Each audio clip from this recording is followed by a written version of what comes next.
Hello guys! Isasama ko nga kayo sa gaganapan namin for today. Inuna nga namin tong Thrift Store Japan para nga mabili na namin yung mga pa-order ko na bags from Thrift Store. Dahil nga medyo malapit lang naman ay nag-bike na nga ang ate mo at nakapalda pa nga yan guys. Talaga naman ang lakas ng loob. Fast forward guys ay pumunta na nga rin kami sa outlet dito sa Kyoto para nga mabili na yung mga shoes na in-order sa akin ng customer yan. Tinatanong ko na kung available ba yung size ng customer na pasabay sa atin. Yan guys, sa lahat nga ng gustong umorder ay mag-PM lang kayo sa akin at magre-reply po ako sa inyo as soon as possible. Yan, medyo busy nga dito sa Kyoto dahil nga weekend. Then, araw-araw naman talaga busy dito guys. Kaya nga lang, mas maraming tao at mas maraming turista pagka weekend. At dito nga pala sa temple na dinaanan namin guys ay ipapasilip po sa inyo kung ano yung mga ganap dito.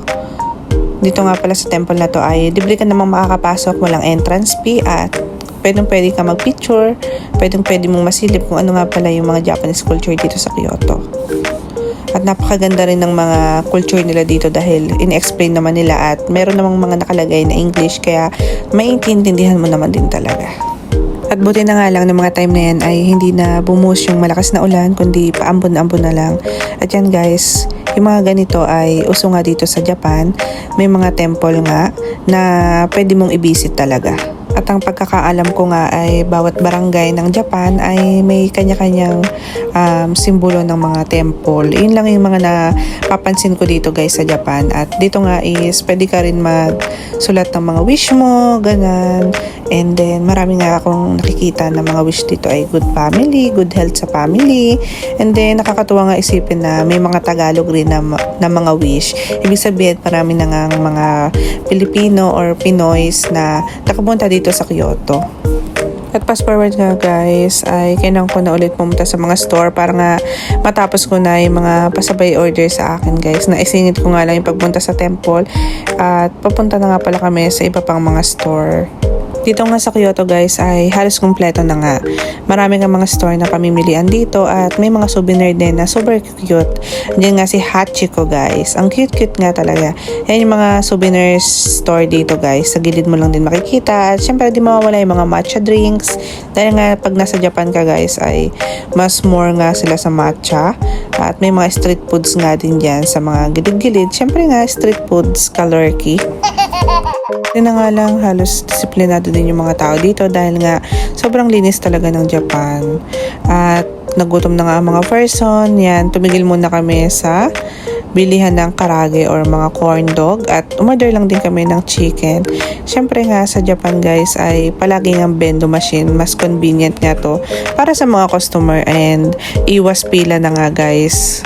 Dahil mas mabilis nga pala na ma-accommodate kung ano yung order mo.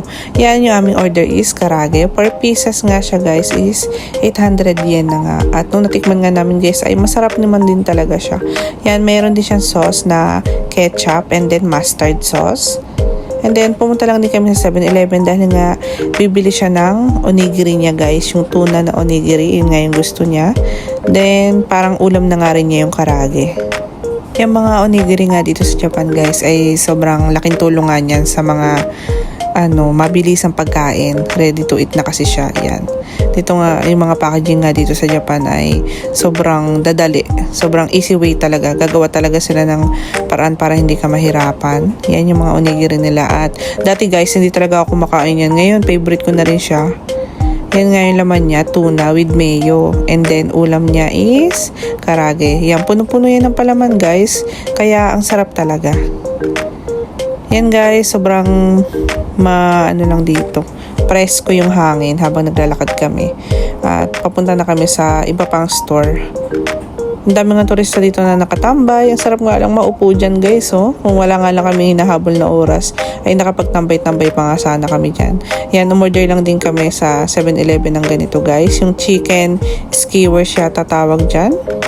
And then, nasa Densha na rin kami or nasa train station na rin kami. Ang ganda nga ng spot namin guys dahil nakaupo pa nga ako sa mismong tren. At fast forward guys, ito pa nga yung isang temple na pinuntahan namin. Habang naglalakad kami ay nadaanan pa rin namin tong isa kaya pinasilip ko na rin sa inyo guys. Ang ganda nga ng mga ganito guys. Cute na cute ako sa mga ganitong paarko nila eh. Lakas maka-Japan talaga. Yung mga ganitong arko kasi guys ay libre mo nga lang talagang mapapasukan. Di katulad sa atin na pag mga ganito nga kagaganda ay medyo may bayad na nga talaga.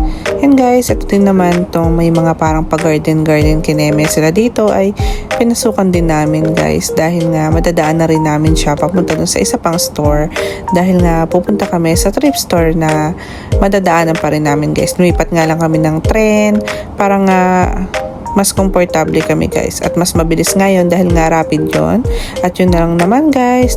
Thank you so much for watching. See you in my next vlog. Bye bye!